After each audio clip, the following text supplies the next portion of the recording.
Vou fazer então alguns comentários, algumas observações sobre o nosso tema de hoje, que é as vertigens da razão e o mistério da fé, vistos através de Pascal e Kierkegaard.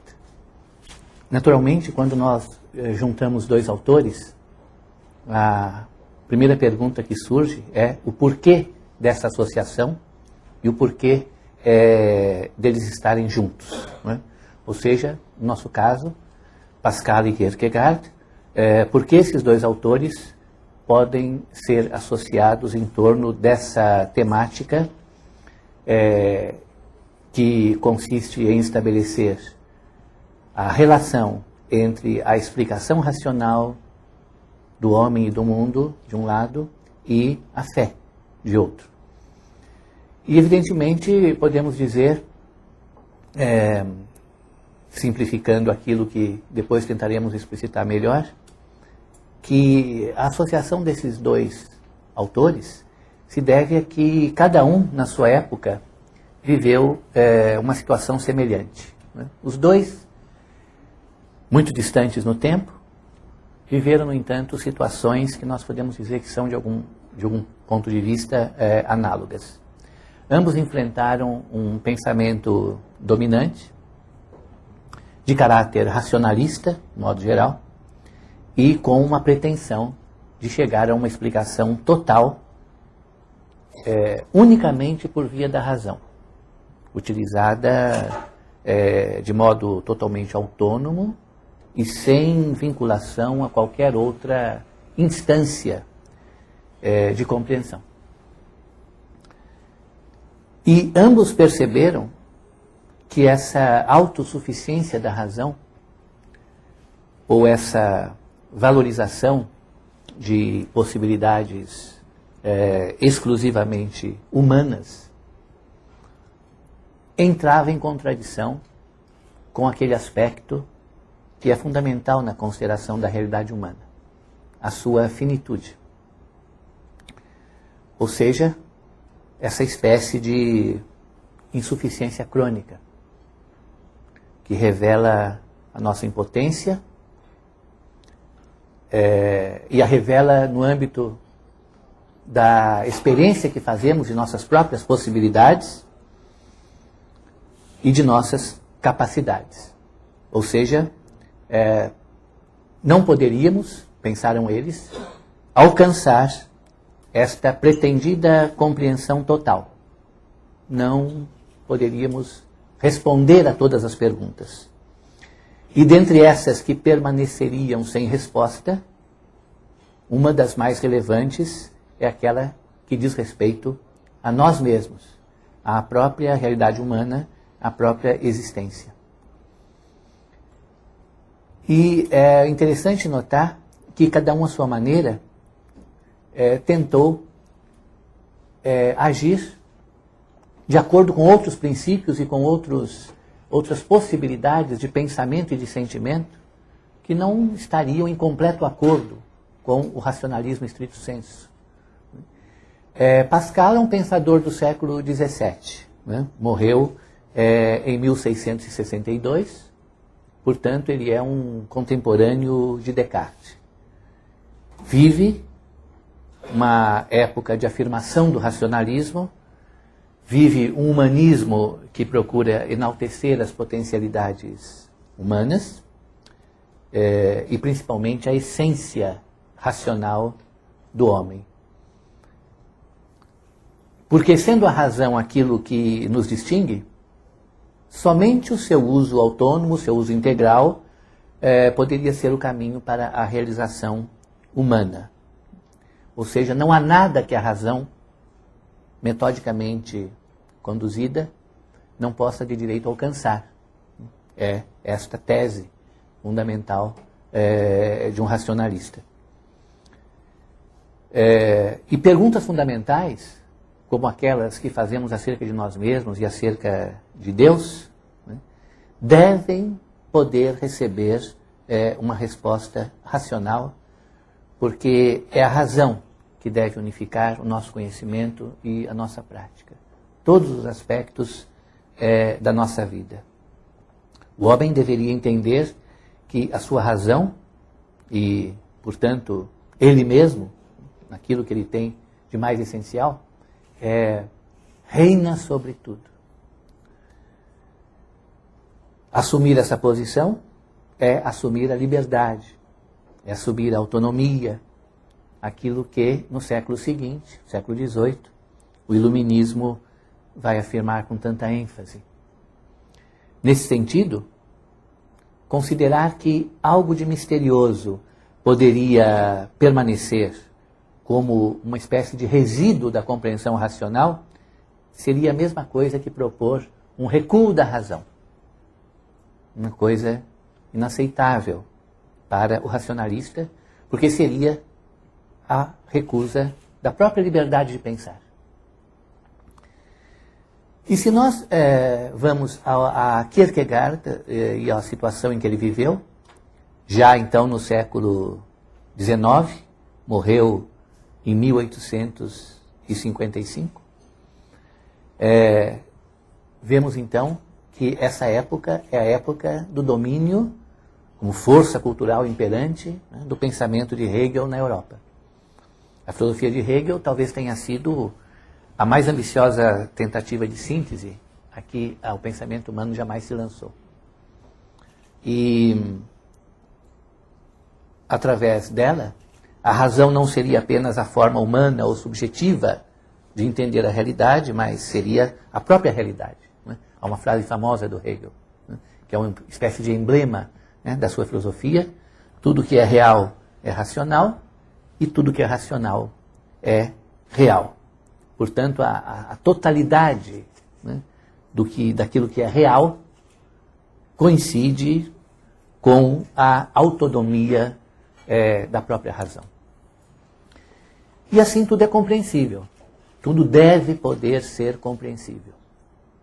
Tudo se torna plenamente inteligível se nós nos aplicamos metodicamente ao entendimento desse grande percurso lógico e histórico, que não é outra coisa senão a revelação da razão a si mesmo. E o homem não é apenas espectador disso, ele é um ator importante nessa trajetória em que o espírito vai tomando posse de si mesmo. A razão é absoluta, então. E, por isso, ela é universal. Nessa universalidade estão incluídos o homem e Deus, que, portanto, aí também, nesse caso, devem receber respostas racionais. As questões acerca deles devem receber respostas racionais. E também aqui nesse caso, em termos hegelianos, admitir o mistério, admitir que algo permaneça incognoscível, seria também um recuo da razão, que teria atingido agora a sua liberdade absoluta. Diante desta visão totalizadora, e que muitos já chamaram de totalitária, da razão, tanto no caso de Descartes, quanto no caso de Hegel, Pascal e Kierkegaard se perguntam, então, se essa atitude não revelaria, do ponto de vista do conhecimento, um artifício destinado a encobrir a nossa ignorância e, se nos puséssemos do ponto de vista ético, se isso não revelaria um orgulho desmedido, através do qual procuraríamos ocultar de nós mesmos a nossa insuficiência, a nossa insignificância e a nossa miséria. Não seria, portanto, essa decantada hegemonia da razão, esse império do ser racional, um modo de recalcar a realidade da condição humana, de escamotear as suas contradições, de disfarçar uma complexidade incompreensível, isto é, então, misteriosa.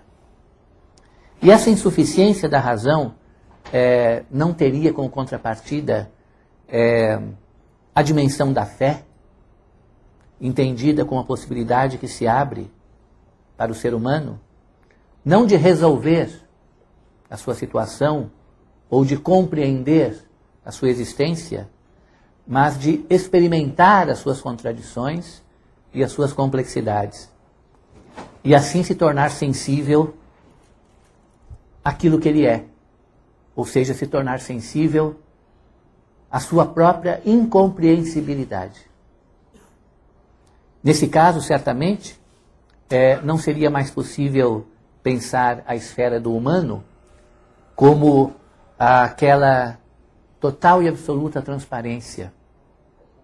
Não seria mais cabível a tradução da existência em conceitos ou numa essência previamente determinante de tudo que se deveria seguir na nossa vida. Porque essas formas racionais não dariam conta da realidade.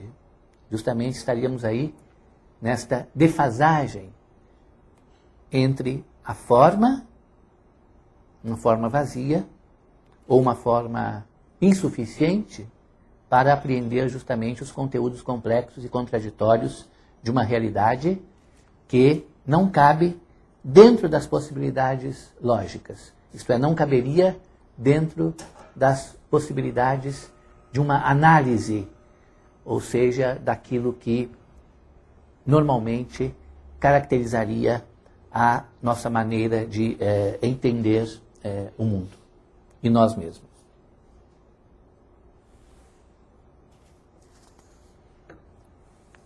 Então, qual a atitude desses dois pensadores, principalmente diante da realidade humana, que é aquilo que para eles se põe como a questão mais relevante? Falemos um pouco então de Pascal. O cartesianismo, a filosofia de Descartes e a tradição que se lhe seguiu estabeleceram o que nós costumamos chamar de dualismo, né? O homem é um composto de corpo e espírito, cada um pode ser muito bem definido, cada uma dessas partes podem ser muito bem definidas, a essência, naturalmente, é a alma, é o espírito, e, de posse dessas definições muito precisas, nos aprestamos para enfrentar as questões relativas à conjunção ou à união desses dois elementos que não se combinam muito bem. Ora, Pascal não se põe diante dessa realidade humana, entendida dessa forma, como corpo e espírito, como a alma e a matéria, ele não se põe com essa perspectiva de compreensão. Mesmo que essa compreensão fosse considerada difícil e trabalhosa. Porque, na verdade, essa dualidade não aparece apenas como a difícil junção de duas partes, que não são totalmente harmoniosas entre si. Mas aparece para ele como uma espécie de misto. Mais do que um misto, na verdade, para usar as suas próprias palavras, algo monstruoso, um monstro. Um misto incompreensível quer dizer um monstro, ou seja, algo que deveria ser um todo, mas que é formado de partes que não se combinam entre si, são contraditórias e não podem ser alocadas no mesmo esquema de compreensão, para que nós pudéssemos, então, fazer uma relação razoável, né, entre as partes e o todo.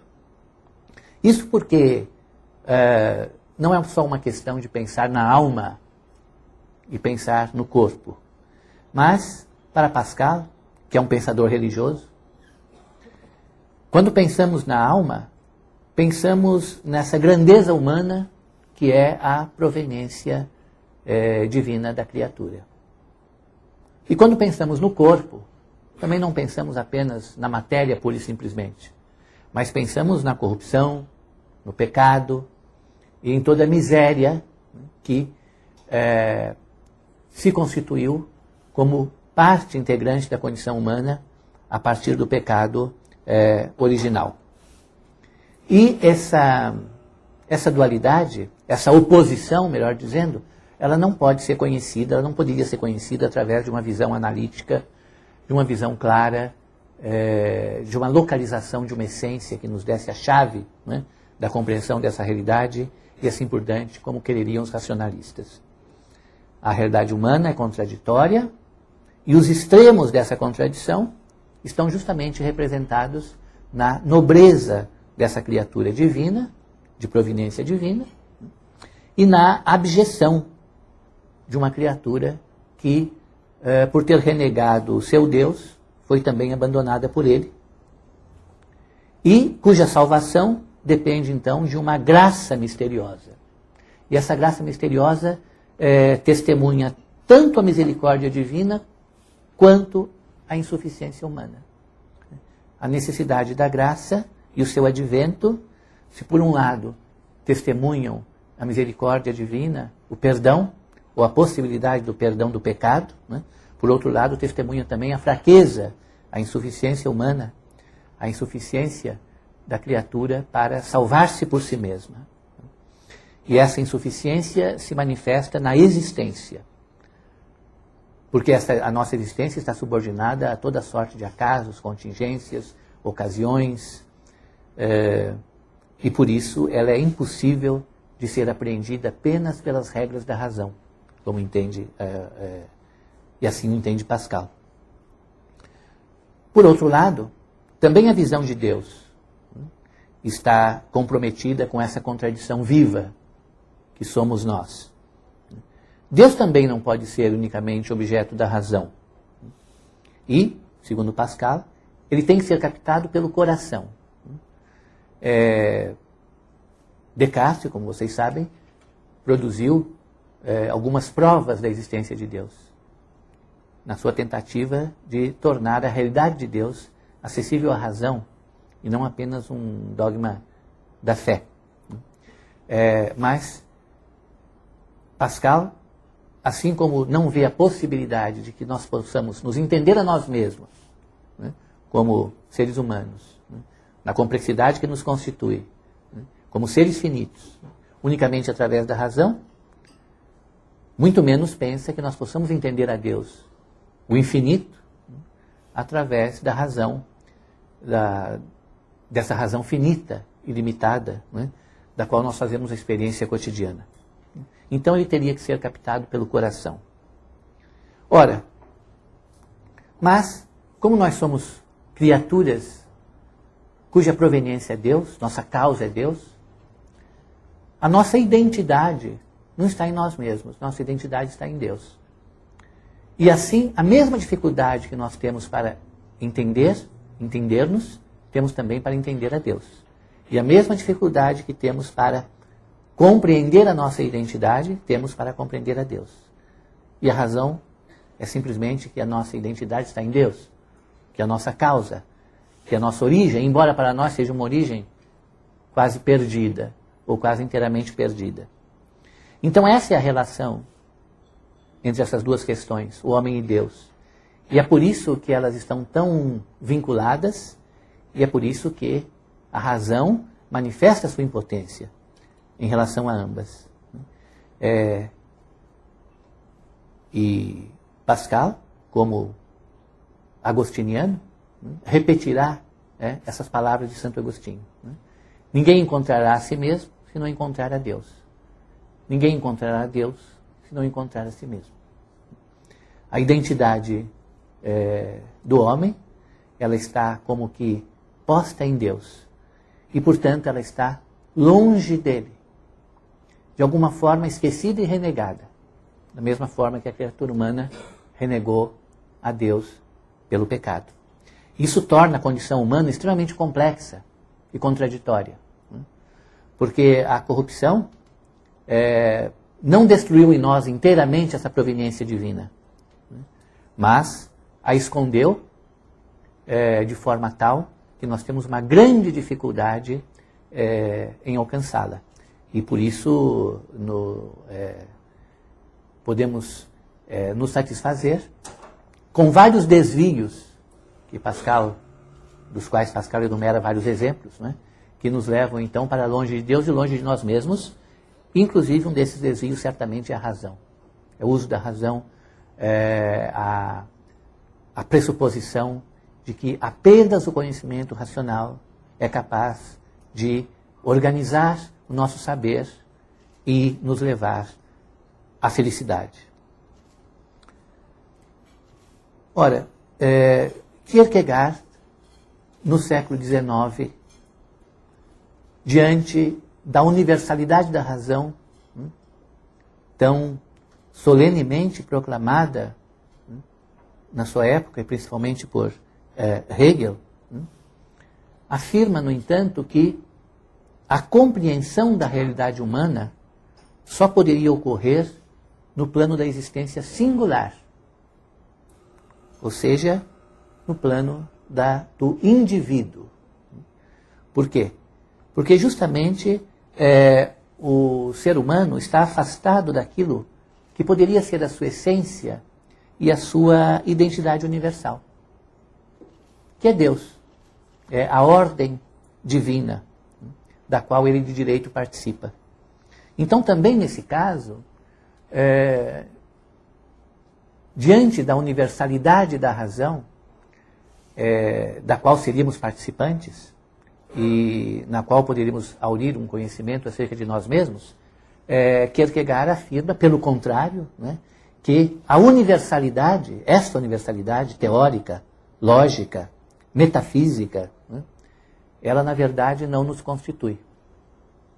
Aquela que nos constitui é aquela que perdemos, também por via da corrupção, do pecado, né, e de uma existência desviada, né, da fonte, da origem e do destino, que é Deus. E, portanto, o reencontro dessa universalidade, o reencontro dessa origem, o reencontro de Deus, não se fará através do cultivo da universalidade abstrata, mas se fará através de uma tentativa de contato direto entre a alma individual e o próprio Deus, por mais difícil e contraditório que isso seja, porque se trata exatamente da comunicação entre o finito e o infinito. Ou seja, é uma distância, talvez intransponível, né? Essa distância entre o homem e Deus. Desde sempre existente por conta da diferença entre o finito e o infinito, mas, por assim dizer, aprofundada. Um abismo que tornou-se mais profundo por via da corrupção e que então impede esse contato. E, portanto, existir, no sentido próprio e dramático da palavra, significa a posição dessa criatura finita diante de um infinito distante, misterioso e incompreensível. E lá estaria a nossa identidade também para Kierkegaard, né? Lá estaria a identidade humana, tão distante de nós quanto Deus está distante de nós. Não há nenhum ser, nenhum conceito, nenhuma norma universal que possa cobrir essa distância. Ou seja, que possa estabelecer uma ponte entre essa existência singular que somos, cada um de nós enquanto indivíduo, né, que vive o drama da sua existência finita, né, e Deus. E, portanto, a mesma distância que existe entre nós e nós mesmos, ou a verdade, a autenticidade acerca de nós mesmos, né. Daí a angústia, né, a angústia que não é outra coisa senão esse sentimento de indeterminação, esse sentimento de perda daquilo que poderia nos determinar, né, da nossa identidade e da fonte desta identidade. Ou seja, a perda da essência, ou a impossibilidade de encontrá-la. A angústia é isso, né? A angústia é o sentimento da indeterminação.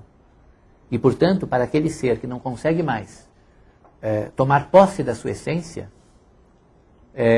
a angústia é um sentimento predominante, porque ele não pode mais se determinar. Então ele está diante do indeterminado, portanto perdido. E por isso também a fé é a última instância de compreensão e talvez a única esperança de identificação de nós mesmos. Mas a fé não é conhecimento.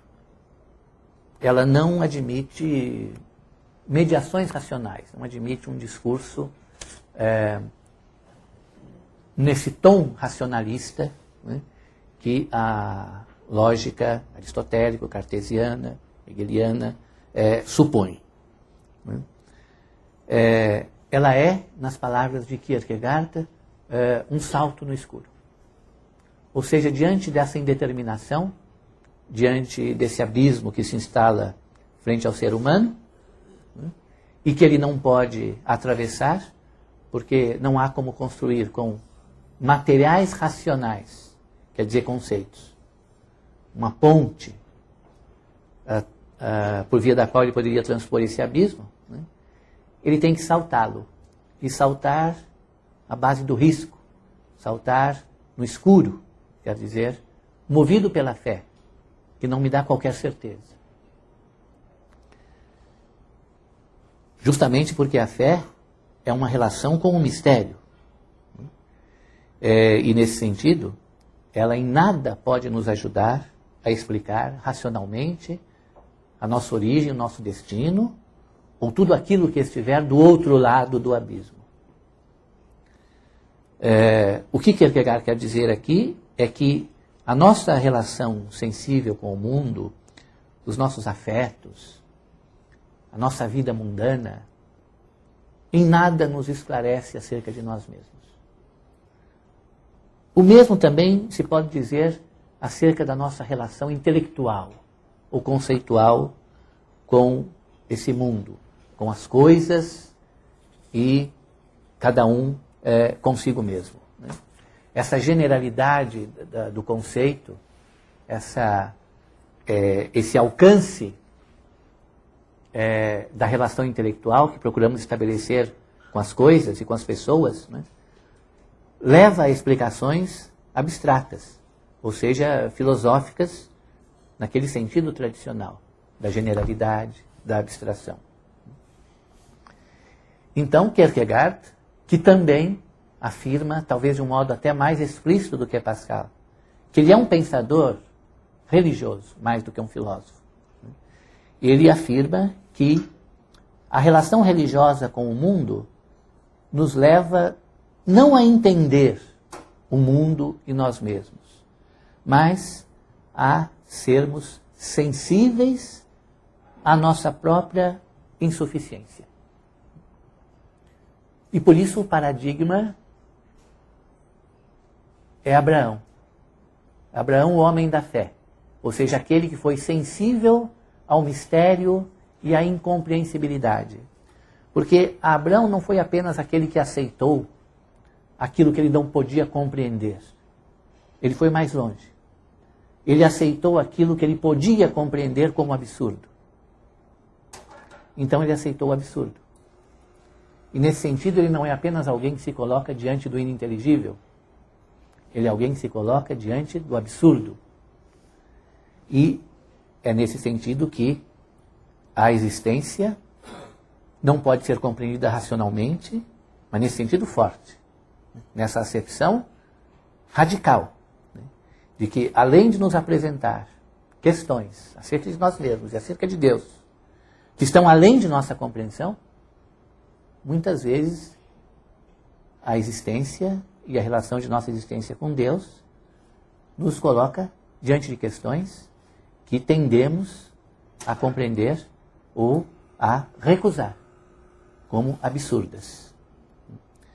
E, portanto, esta experiência de viver na iminência desse salto, né, de correr o risco do absurdo, do completo desconhecido, da finitude e do desespero. Isso significa uma experiência do sentido da existência. E essa experiência, evidentemente, não é uma apreensão desse sentido ou dessa significação que pudéssemos traduzir racionalmente ou da qual pudéssemos fazer algum tipo de análise, né, discursiva. Mas nós vivemos esse sentido ao mesmo tempo em que vivemos a falta dele. Vivemos tudo aquilo que somos e vivemos tudo aquilo que nos falta ser. Porque, na verdade, essa é a condição do ser finito, né? É viver aquilo que ele é, ou seja, a sua insuficiência. E viver aquilo que lhe falta ser, né? E que está posto nesse infinito que se coloca diante dele, por vezes, de uma maneira ameaçadora até. Então, tanto Pascal quanto Kierkegaard, eles põem em questão o sentido da existência quando mostram que a conceituação, a generalização, enfim, tudo aquilo que é próprio dos nossos procedimentos racionais são insuficientes. São insuficientes para conhecer a nossa própria insuficiência. E de maneira que quando nós os tomamos como suficientes para conhecer a nossa suficiência, caímos em ilusão. Porque a nossa suficiência é aquilo que somos, e a nossa insuficiência é aquilo que nos falta ser. E é isso que nos falta ser que precisaria ser bem compreendido e pensado, constantemente. Então, ambos se opõem ao pressuposto de que a existência possa ser concebida e compreendida como uma realidade plenamente positiva. E não porque a nossa razão nos leva a ver na nossa existência somente realidade e positividade, mas porque tudo aquilo que seria talvez incerto e confuso na nossa existência, nós poderíamos remeter à nossa essência compreensível para nós mesmos, ou então a Deus, enquanto realidade infinita, mas também de alguma maneira compreensível para nós mesmos. Então teríamos esse recurso, né? O racionalista tem esse recurso. Ele não pode chegar à loucura de dizer que compreende tudo, mas aquilo que ele não compreende, ele pode remeter a certas instâncias em que estaria lá uma compreensão de direito, né? Uma espécie de racionalidade reservada, né? Que oferece uma certa tranquilidade, inclusive em relação àquilo que não podemos compreender. Mas o que tanto Pascal quanto Kierkegaard insistem é que não há essa reserva de positividade a qual poderíamos recorrer diante do desconhecido, porque a nossa negatividade é muito forte e talvez ultrapasse tudo aquilo que possamos conhecer em nós de positivo, ou aquele pouco que possamos conhecer e experimentar em nós como positivo, né? Ou seja, aquela plenitude da essência, da determinação, tanto em Deus quanto em nós, né? E com isso eles preparam o terreno, né, para a força que a negatividade exercerá, né, no pensamento mais contemporâneo, né, que seria, no caso, as vertentes existencialistas, né, que derivam, né, desse pensamento, né, e que procuram também pensar essa indeterminação humana como sendo o núcleo da compreensão que poderíamos ter de nós mesmos. Bem, eu acho que essas observações, esses pequenos comentários acerca dos nossos dois autores e da temática que lhes é comum, né, pode agora talvez dar ocasião a algumas questões que vocês queiram colocar. Eu vou aproveitar aqui a oportunidade de fazer a você algumas questões, pelo menos iniciar um certo debate sobre essas questões que você trabalhou hoje aqui na sua exposição. E eu iniciaria, na verdade, justamente com esse problema da negatividade. Tanto Pascal quanto Kierkegaard, como você bem mostrou, à luz dos seus respectivos contextos históricos, das suas respectivas situações, compreenderam de maneira bastante profunda esta insuficiência do humano, que radica justamente na sua finitude, e daí a impossibilidade de se esgotar pela via da razão a questão relativa à nossa razão de ser, ao sentido da nossa existência e ao sentido da nossa existência no mundo. Daí, ambos estarem assim bastante abertos ao problema de que o negativo, a experiência do negativo, não é apenas uma ausência de positividade, mas constitui uma dimensão propriamente, digamos, característica da existência humana, que digamos, tem a sua raiz nesta incompletude. Então, nós somos, nós existimos, nós não compreendemos, estamos privados da compreensão daquilo que essencialmente nos constitui. A questão que eu queria te formular é a seguinte: em que medida tanto Pascal quanto Kierkegaard, a partir de uma compreensão desta natureza da existência, abrem um espaço para se pensar sobre a liberdade da condição humana, né? E que relação essa liberdade tem para um e para outro com o pecado? Bem, como pensadores cristãos, eles não podem renunciar à ideia de que há uma natureza humana e que essa natureza humana é originariamente divina. Então, o problema que se coloca é introduzir a negatividade nessa natureza, que enquanto divina e relativamente perfeita, porque provém da perfeição de Deus, né, é plenamente positiva. No caso de Pascal, aparece de uma maneira muito original, eu creio, né, essa noção de que a compreensão da contraditoriedade humana teria que ser feita através da experiência que temos da natureza na condição de pecado ou condição de corrupção, que é aquela em que vivemos, né, a partir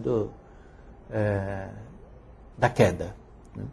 E nesse sentido, então, haveria dois níveis de compreensão. Né? Em primeiro lugar, a natureza, que é positiva porque é divina.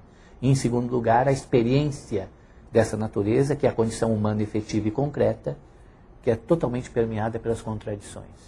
E, sobretudo, por essa contradição fundamental, né, entre a grandeza e a miséria, né, o divino e o diabólico. Bem, dentro dessa diferença, né, entre essa diferença que se estabelece entre esses dois termos opostos, né, se introduziria então a liberdade. Né? A liberdade, portanto, ela está comprometida com essa dramaticidade da existência humana. E é por isso que muitos dos leitores de Pascal o consideram um pensador trágico. Né? E a liberdade, nesse caso, seria a expressão da tragédia humana. Né? Quer dizer, a vivência desses opostos, né?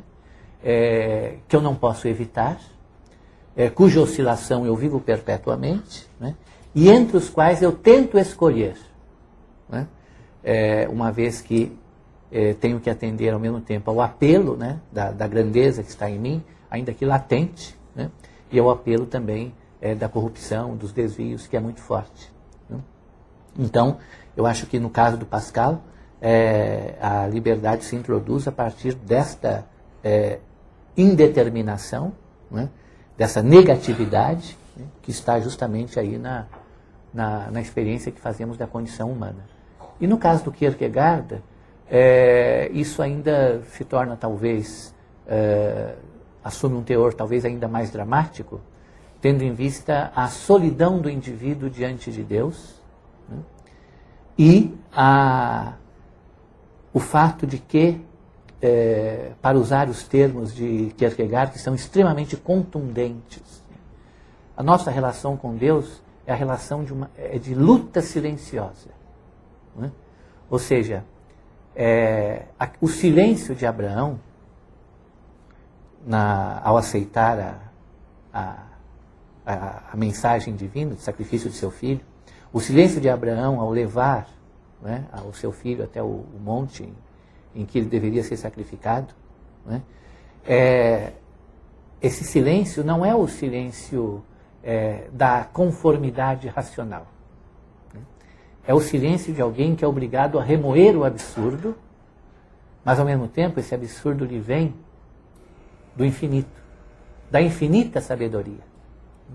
Então ele vive esse drama, né, da liberdade que ele tem para recusar o absurdo, mas recusá-lo enquanto finito, fazendo uso da sua liberdade finita.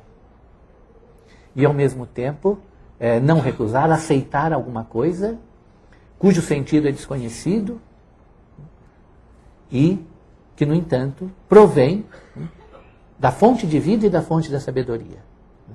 Então, ali, entre esses dois, nessa experiência que se dá entre a finitude e a infinitude, se coloca a liberdade, mas não uma liberdade que seria, assim, enaltecedora do homem e do nosso poder de escolha, né? Porque Abraão, ele entra em luta com Deus e em luta consigo mesmo para não escolher contra Deus. E não escolher contra Deus significa aceitar, né, o absurdo provindo do próprio Deus. Então a liberdade humana, ela está sempre permeada pela tragédia e pelo drama. Ela nunca é apenas um exercício da nossa vontade diante de possibilidades que, se analisadas, nos levariam àquela que seria a melhor, através de um valor estabelecido de forma clara e transparente. Nunca a liberdade é isso. A liberdade, naquilo que ela tem de indeterminação, ela se confunde com a própria incerteza, que é, se houvesse alguma essência, né, da nossa condição humana, seria essa, né? A indeterminação e a incerteza. E é por isso que a liberdade tem esse teor negativo, né, com a qual a tradição não costumava lidar. E, na verdade, eu não vou tentar formulá-la de uma maneira breve para não cansar nem a você nem as pessoas que estão ouvindo, mas eu te confesso que é uma questão que, para mim, ela é muito aguda. Pascal e Kierkegaard estão ambos, de alguma maneira, ligados a tradições de forte valorização da razão. Você iniciou a sua exposição mostrando a proximidade muito forte entre Pascal e Descartes, entre Kierkegaard e Hegel. Se nós, de alguma maneira, compreendêssemos em um sentido mais amplo e mais largo a noção de ilustração e de esclarecimento, como sendo marcada por uma confiança tal nas possibilidades da razão, tal que o homem,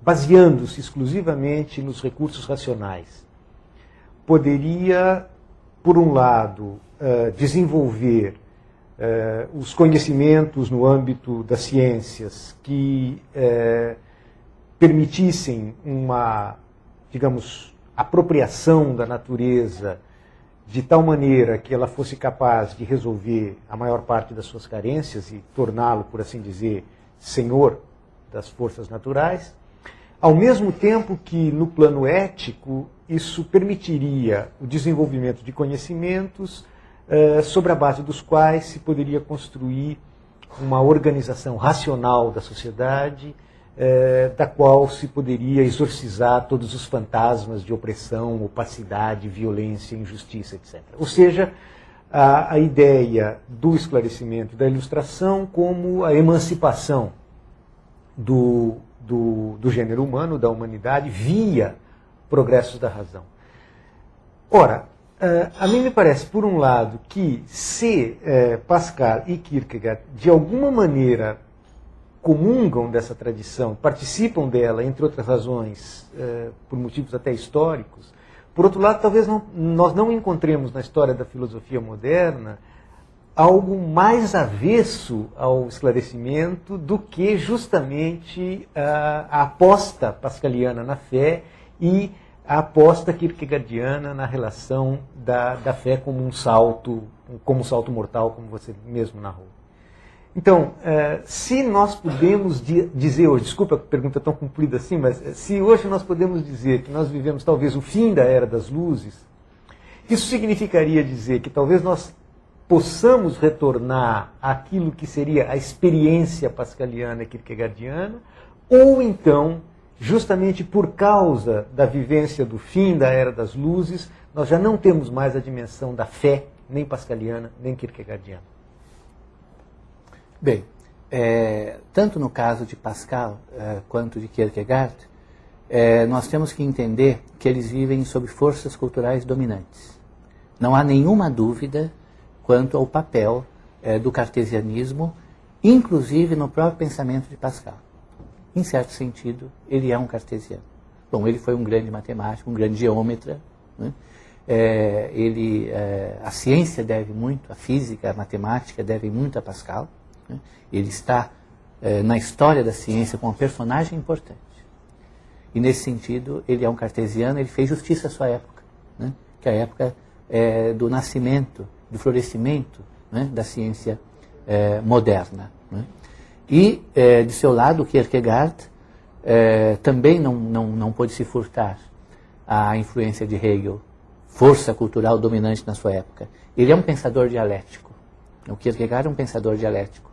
E essa atenção que ele dá às contradições humanas, né, não no sentido de solucioná-las ou de conciliá-las, mas no sentido de estabelecer aquelas tensões que são constitutivas e, portanto, insolucionáveis, né, porque fazem parte da condição humana, isso aí certamente é alguma coisa que tem muito a ver também com a dialética hegeliana. Então, nos dois casos, nós temos aí que considerar também a presença, não é, dessas forças dominantes no pensamento de ambos. Mas também temos que considerar a reação. Não é? A reação no sentido de que essa força da razão que se manifesta em ambos os casos, né, ela se mostra para eles como tendo uma raiz insuficiente. E essa é, talvez, a maior das contradições. Né? Pascal já dizia, podemos demonstrar tudo, menos os princípios da própria demonstração. Então nunca poderemos demonstrar completamente. Né? Por mais racional que seja a nossa demonstração, ela nunca será completa. Porque os princípios não se demonstram, os princípios sentem-se. Né? E no caso de Kierkegaard, esse uso que ele faz da dialética hegeliana, né, também não está comprometido com uma lógica da conciliação e da superação total, né, de todas as contradições que o espírito pode atravessar em termos lógicos, em termos históricos, mas está comprometido exatamente com a visão, né, da oposição constitutiva da realidade humana. Né. O que nós temos atualmente, e no final eu eu acenei um pouco para o pensamento contemporâneo atravessado pela negatividade, pela indeterminação, e, portanto, já desiludido, né, dos conceitos, das identidades, né, e de tudo aquilo que constituiu o tesouro do pensamento tradicional. Hoje, a nossa situação, né, não pode nos levar a essa mesma relação ambígua com as forças culturais que são dominantes na nossa época, como teria levado no caso de Pascal, né, e no caso de Kierkegaard. Né? Porque mesmo essas forças culturais dominantes, elas já não se apresentam para nós como identidades, nem mesmo opressivas. Né? O que nos oprime não é o pensamento, longe disso. Né? Então, a nossa situação nesse sentido é bastante diferente. Né? E, portanto, aquela reação contra as luzes, né, que está presente no Pascal e no Kierkegaard, e que levou a mostrar que, apesar da força dominante cultural, em ambos os casos, você tem a possibilidade desse pensamento que atravessa, né, aquele núcleo racionalista e mostra a ambiguidade da condição humana. Né? Hoje nós não temos mais como reagir, porque não temos, talvez, a que reagir. Né?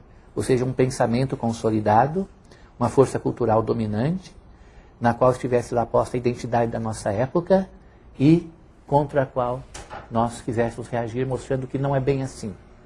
Que nós, em nossa época, não somos assim tão claros como o racionalismo quer nos dizer.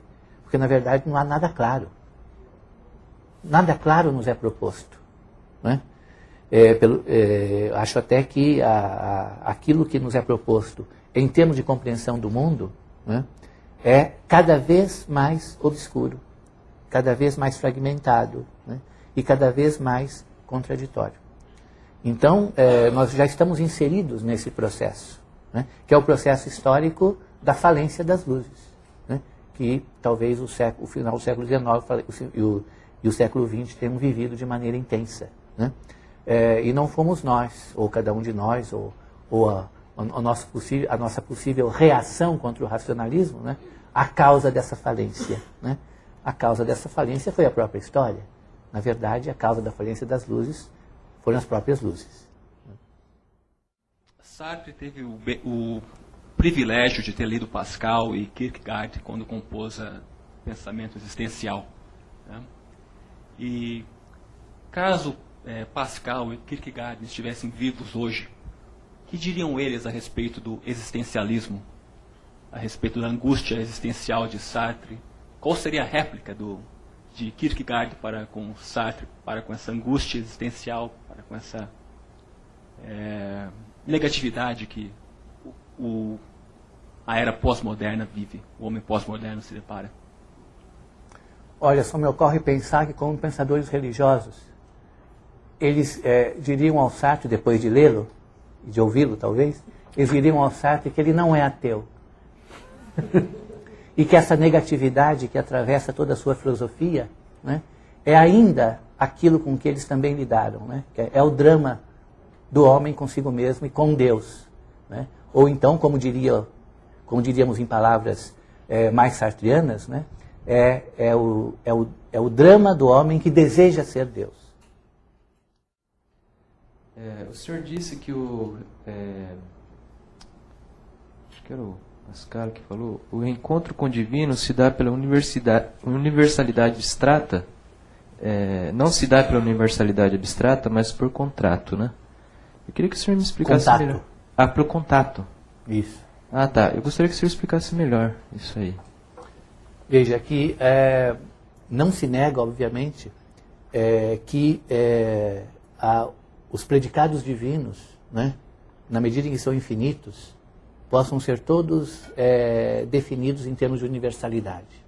Então não se nega que Deus é o que a ambição mais universal que pode ocorrer a um ser humano. Mas quando nós queremos nos aproximar por vivência e por experiência, né, dessa universalidade, não seria o instrumento adequado, não seria a lógica, a universalidade abstrata, a oposição entre uma condição particular e uma condição geral, no sentido, né, lógico do termo, né, mas seria uma oposição, digamos assim, vivida, dramática, né, entre a singularidade de um indivíduo, né, que vive na particularidade da sua existência individual, né, esse drama, né, da relação com Deus, da distância de Deus, da desidentificação dele mesmo, etc., né, com o infinito, com Deus, que é esse universal. Como produzir essa comunicação? Né? No caso de Pascal, ele dizia que o nosso coração é sensível a Deus. Mais do que qualquer demonstração, ou qualquer relação entre o particular e o geral, né, nós temos algo no nosso coração que capta sensivelmente esse absoluto, né, que é Deus. Não o capta como um absoluto teórico, mas o capta exatamente como essa universalidade no sentido da experiência que podemos fazer desse absoluto, ou desse universal, pela fé, não pela razão. E no caso de Kierkegaard, a negatividade presente nessa experiência, que é ainda mais forte, ela é reveladora desse contato. Esse contato que, evidentemente, não é um contato positivo. Não é como se fosse, digamos assim, a comunicação de duas almas, né? Porque trata-se, de um lado, do finito, né, do pecado e da miséria, né, e, de outro lado, do infinito e da perfeição divinas. Né? Então, esse contato é aquele contato que se tem quando você está do lado de cá do abismo e vislumbra alguma coisa do outro lado. Né? Mas ainda assim esse contato, com as dificuldades que ele apresenta, né, ele é mais autêntico do que se você pretendesse transpor essa distância por uma via lógica ou abstrata ou demonstrativa. Né? Então é isso que ele quer dizer. Não é que seja um contato fácil. Não é que substituir a razão por um contato seja mais fácil. Não, é mais difícil. É mais difícil por quê? Porque esse contato ele é mais apropriado e mais fiel, né, às dificuldades que temos que enfrentar quando temos que lidar com o longínquo, com o desconhecido, né, que isso é que é Deus para Kierkegaard e para Pascal também, e não alguma coisa que estaria aí diante de nós para que nós pudéssemos conhecê-lo como um objeto. Né? Então, o contato tem essa função. Né? Não é de facilitar, pelo contrário, é de mostrar a dificuldade e a insuficiência de algum outro instrumento, né, que não fosse essa tentativa de contato, mas fosse uma espécie de elaboração teórica que nos fizesse transpor a distância. Qual o lugar da fé nesse ambiente de Kierkegaard, né?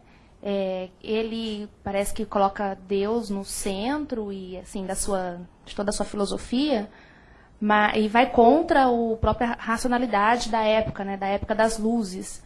Mas em contraposição a ele, qual que seria o lugar exatamente da fé nos filósofos da época, racionais da época, por exemplo, em Hegel, né? Qual o lugar da fé em Hegel, por exemplo?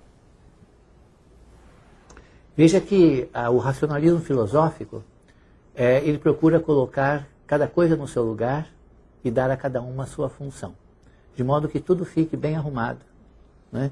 E bem ordenado, principalmente. E já que você citou Hegel, no caso de Hegel, a religião justamente está aí dentro desse processo, desse percurso, né?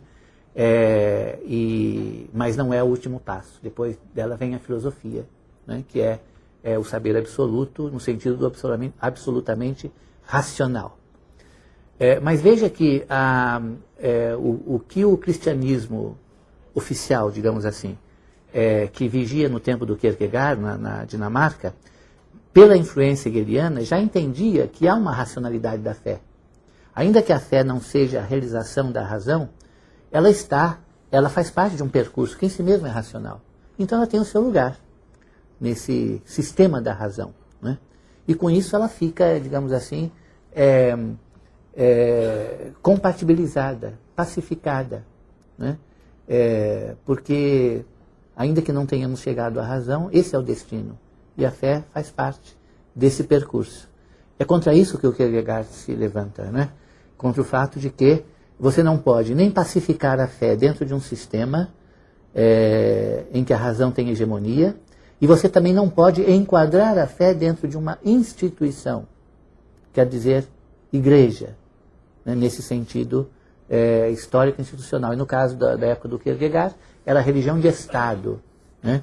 Quer dizer, há uma ligação íntima, né, entre a igreja e o Estado na Dinamarca. Coisa que ele abominava, exatamente porque significa, né, disciplinar a fé e dar a ela um lugar no sistema geral das coisas, entendido como suscetível de ser compreendido pela razão, né?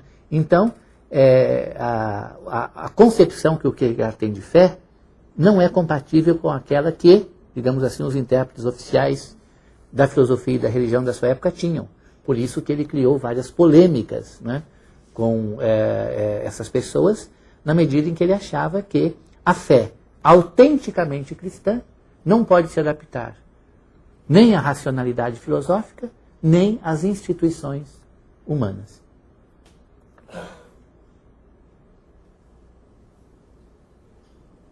Desculpa a pergunta assim simples, mas é que eu queria saber como Pascal e Kierkegaard conseguem evitar a contradição da crença no cristianismo e da filosofia deles. Da crença do cristianismo e da filosofia. Justamente mostrando que a racionalidade filosófica tem os seus limites, a razão tem o seu poder demonstrativo. Vimos há pouco que o Pascal não é um irracionalista, no sentido que desdenha a razão, recuse a razão. Pelo contrário, a razão tem um poder demonstrativo até talvez maior do que aquele mesmo que o Descartes ele havia designado, né? E, portanto, a ciência, os produtos da razão humana, são perfeitamente legítimos e têm o seu lugar na cultura, né? Acontece que o objeto último da razão, do ponto de vista metafísico, é Deus. Então, o que o Pascal deplora é essa continuidade sistemática, que vai desde uma demonstração científica, digamos assim, até a demonstração da existência de Deus, como se entre esses objetos a diferença fosse apenas de grau, e não de natureza, né? Então, o que o Pascal quer mostrar é que quando você expande a razão dessa forma e chega até Deus, ou aparentemente chega até Deus, né, você na verdade cria um objeto, quase uma ficção, que ele chamava de Deus dos filósofos, né, e opunha ao Deus de Abraão, né?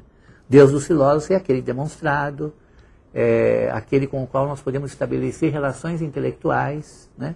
E, como alguns dos seus predicados são difíceis de entender pela razão, nós acrescentamos a isso a fé, né? Mas sobretudo, enquanto filósofo, eu tenho uma relação racional com Deus, como um cartesiano pretenderia ter, né? E é isso que, para o Kierkegaard, é impossível. Portanto, não há uma contradição entre você ter uma trajetória racionalista e um certo grau de confiança na razão, né? E quer dizer, fazer filosofia, nesse sentido, né? Fazer ciência, fazer filosofia, e ter fé, porque justamente a fé e aquilo que seria o objeto da fé, Deus, é justamente aquilo que não se enquadra naquele exercício racional, e que, portanto, você precisa de outro caminho, que o Pascal chamava o caminho do coração, né? E não o caminho da razão, para chegar até essa possível compreensão, né? Que não é uma compreensão racional, é uma espécie de compreensão sensível, né? Já por aí se vê que ela não é nem demonstrativa, nem científica, nem teórica, né? Como pretenderia um filósofo, né, racionalista. Então não há contradição, porque as duas coisas estão separadas, né? Contradição ocorre quando eu quero expandir a razão além daquilo que reconhecidamente ela poderia me conceder. Mas no início do cristianismo, tipo, eles acreditavam que Jesus era filho de Deus? Sim, Na questão do contato místico mesmo. Nós estamos agora em plena polêmica que não dá para entrar aqui por causa dos códigos da Vinci e outros tantos, né, que colocaram aí problemas acerca do que pensariam as comunidades primitivas e o que teria acontecido depois, né, com toda espécie de avatares que acontecem com a história e principalmente com aquela história que se quer contar, né. Não tenho condição de resolver essa questão. Mas, do ponto de vista tanto de Pascal quanto de Kierkegaard, é claro que eles querem uma espécie de, não diria retrocesso, mas eles querem uma certa volta às origens para exatamente poder captar aquele cristianismo que teria sido das primeiras comunidades, né, em que a religião não estava, em que, digamos assim, as crenças não estavam ainda completamente sistematizadas teologicamente. Então havia muito mais uma experiência, né, vivida, ainda que fosse a experiência de Deus, com todas as dificuldades e as contradições que ela pode ter, do que uma visão teológica que não deixa de ser uma visão teórica. Nesse sentido, eles querem realmente um recuo para o início dos tempos cristãos, onde haveria uma experiência mais autêntica de Deus, né? Supondo que essa experiência mais autêntica estivesse então sob o privilégio da fé, sob a hegemonia da fé, né? E não já como aqueles julgam viver, que é um cristianismo já contaminado, né, pela razão, pela instituição, pelos costumes, etc.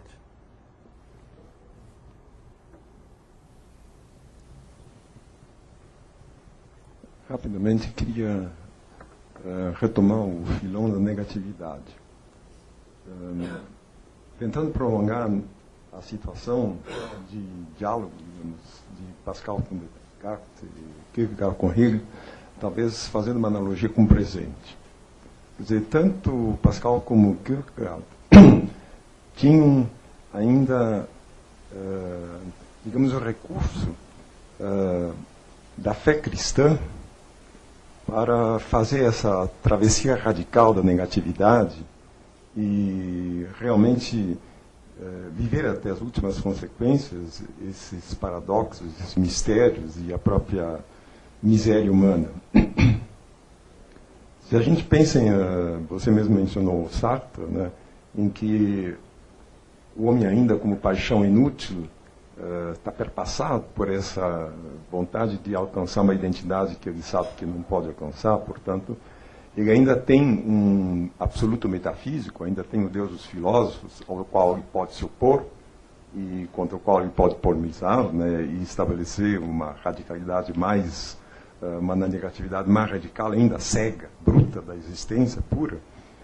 E mesmo Heidegger, ainda, digamos, levando a sua radicalidade a senso do fundamento, fica auscultando um pouco uma resposta que diria de um historial mais que tivesse para além da nossa situação já pós-metafísica. Bem, se a gente leva essa dupla experiência da exaustão tanto do Deus dos filósofos como do Deus de Abraão, como a nossa situação histórica contemporânea, digamos, isso é uma hipótese, né? Enfim, a gente nunca sabe até que ponto a erosão do cristianismo como fenômeno cultural é uma coisa que vai até os últimos recônditos de todas as almas humanas. Mas, supondo que haja essa erosão nesse nível de radicalidade, universalidade, por onde haveria um análogo daquilo que foi a fé cristã, ou a crítica, exatamente, ao absoluto metafísico, porque esses ambos adversários não têm mais vigência histórica. Exatamente, se nós levarmos até o fim, ainda que hipoteticamente, como você disse, né, a exaustão dessas categorias, que de uma forma ou de outra, né, sustentavam pretensão ou uma esperança, né, de absoluto. Quanto a isso, eu teria dificuldade em apontar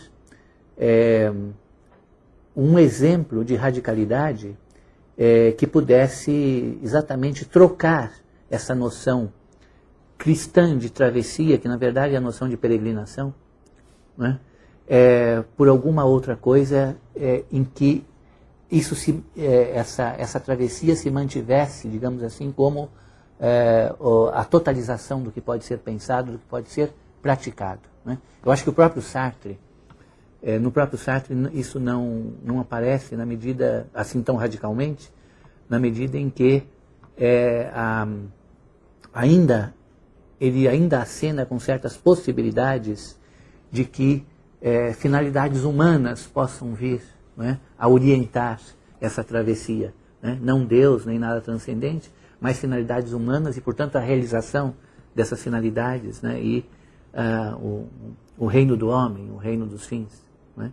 Então, não sei se haveria algum diagnóstico da nossa contemporaneidade em que a negatividade aparecesse, né, como essa espécie de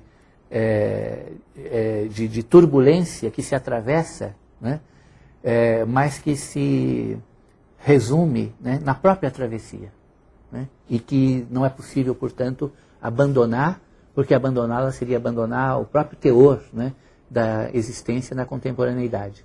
E assim a negatividade, então, passaria a ocupar um lugar, digamos assim, que não poderia ser designado como lugar da totalidade, porque a totalidade tem aquele compromisso com a positividade, né? Mas com algo assim como a dissolução, né?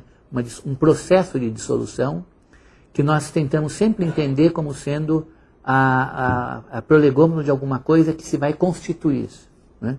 Mas essa erosão, essa dissolução, se ela for realmente tudo aquilo que resta, né, como percurso existencial e histórico, né, para o ser humano, então, nesse caso, a dificuldade seria justamente absorver, né, no sentido teórico, né, essa negatividade, porque se nós a definíssemos, né, já seria aí, digamos, uma forma talvez de escamoteá-la, né?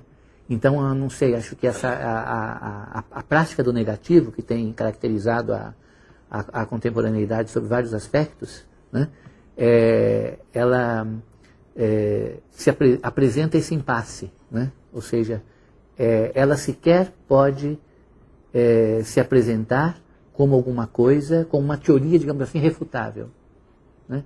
Ou até, talvez, como uma teoria à qual nós pudéssemos aderir, no sentido de, né, esposar alguma coisa, o que já seria também um compromisso, digamos assim, positivo, né? Então, antes que, talvez fosse o caso de nós pararmos por aqui, né, antes que a falência da contemporaneidade assuma traços mais negros ainda. Bom, eu sei que você deve estar muito cansado, Franklin, a gente está chegando também no nosso limite, mas eu me permitiria fazer uma última pergunta, justamente para tomar uma outra via que não propriamente a falência, nem a negatividade, mas a positividade. Ou talvez justamente o que há de negativo nessa positividade. Você formulou há poucos instantes atrás uma frase: nós nos colocamos diante de Deus, ou na presença de Deus, na medida em que nós nos colocamos o mais longe e distante possível dele. Eu acho que isso, na minha opinião, depois me corrija se eu estiver errado, acho que isso vale para Pascal e vale para Kierkegaard igualmente. Pois bem, eu colocaria ao lado dessa sua frase aquele diagnóstico nietzschiano do último homem como um inventor da felicidade. Então, eu acho que não existe talvez nada de mais positivo do que essa nossa experiência contemporânea dos inventores da felicidade. Nós conseguimos hoje tratar farmacologicamente todas as depressões, nós conseguimos instalar hoje determinados aparelhos de informática avançada que nos permitem recuperar potencialidades, faculdades e virtualidades que há uma década atrás seriam absolutamente inimagináveis. Parece que estamos na possibilidade de transformar a experiência da morte numa disfunção orgânica, tratável. Parece que estamos às portas do desvendamento integral do mistério da nossa origem, ou seja, portanto, estamos talvez o mais próximo possível da plena positividade, em que os mistérios teriam se dissipados todos, e talvez por isso mesmo estivéssemos então o mais abandonados por Deus, e Deus tivesse se tornado tanto mais abscônditos, justamente porque nos tornamos mais onipotentes.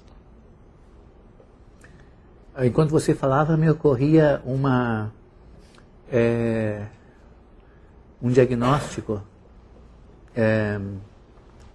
que os marxistas costumam fazer quando lhes é imputado o anacronismo de confundir a situação da classe operária atual com a situação da classe operária inglesa do século XIX, que foi aquilo testemunhado pelo Marx. E a resposta é a seguinte: quanto mais você tem as melhorias da vida material, né, da classe operária, né, tanto mais você tem os testemunhos da distância que existe entre ela e a classe dominante. Né? Ou seja, os testemunhos, aquilo que melhora para um, né, a sua condição de vida, naquilo que ela avança, né, do ponto de vista relativo, uma melhora. Mas do ponto de vista da totalidade, é um testemunho maior da distância que vai cada vez mais se abrindo, da diferença que vai cada vez mais se colocando. Então, não sei se a comparação aqui é muito distante ou é pertinente, mas eu acho que justamente nos termos pascalianos e nos termos kierkegaardianos, nós podemos dizer talvez que todo o êxito do desvendamento científico da nossa vida e da maneira pela qual as nossas misérias da alma podem ser tratadas através das suas manifestações, né, psicológicas ou psicossomáticas, né, elas são, em primeiro lugar, um testemunho do progresso no controle relativo de tudo isso. Né? E, ao mesmo tempo, elas são um testemunho também, né, de uma distância que se abre ainda mais para um território ainda mais desconhecido e que tende a se tornar ideologicamente mais oculto e mais inacessível, exatamente pela ilusão de que o progresso realizado na esfera da indigência, na esfera da insuficiência, que é a esfera da racionalidade, né, esteja resolvendo todos os problemas. Né? O homem do século XVII, por mais racionalista que ele fosse, né, ele sabia que existe uma separação entre a finitude humana e aquilo que está para além dela. Né? Por mais ambicioso que fosse o racionalismo, ele era obrigado a viver, né, ao lado dessa pretensão teórica e científica, né, aquilo que estaria para além disso e que ele colocava nos termos da fé, nos termos do desconhecido ou de qualquer outra maneira. Né? Ora, isso é uma manifestação de riqueza, que a contradição é uma manifestação de riqueza. Na medida em que nós vivemos uma civilização em que a totalidade tende a ser absorvida por essa racionalidade científica cada vez mais abrangente e imperialista, o que ocorre, na verdade, é um reducionismo. Né? Um reducionismo na medida em que a relatividade disso que nós conseguimos fazer, desse nosso trabalho, né, teórico e científico em relação àquilo que nos é acessível, e cada vez mais, né, nos oculta a distância e nos oculta a enormidade da outra dimensão, não é? Que deixamos de ver porque as nossas, o êxito da nossa razão, não é? Tem esse caráter de velar, né? Aquilo que está para além dela. Esse é um caráter, digamos assim, imperialista da razão técnica, muito próprio, né, do progresso iluminista, né? O iluminismo nos ajuda a pensar e nos ajuda a viver, né, de uma maneira muito semelhante, desculpem a agressividade, à autoajuda, né? Escamoteando aquilo que não podemos resolver e que faz parte daquilo que constitutivamente não podemos ser resolvidos, né? Não pode ser resolvido, né? Então, dentro desse quadro, né, é que a iluminação do progresso, né, tende a que nós consideremos o setor iluminado como único, né? E vamos preferir, então, ver cada vez menos, né, o lado escuro do mundo e de nós mesmos, né, que existe e que talvez cresça na mesma medida ou numa medida maior do que o progresso da razão. Bom, mais uma vez, Franklin, muito obrigado. Eu que agradeço. Foi realmente uma grande alegria, um grande prazer, uma honra tê-lo conosco. Muito obrigado a todos pela presença e pela atenção. Uma boa noite.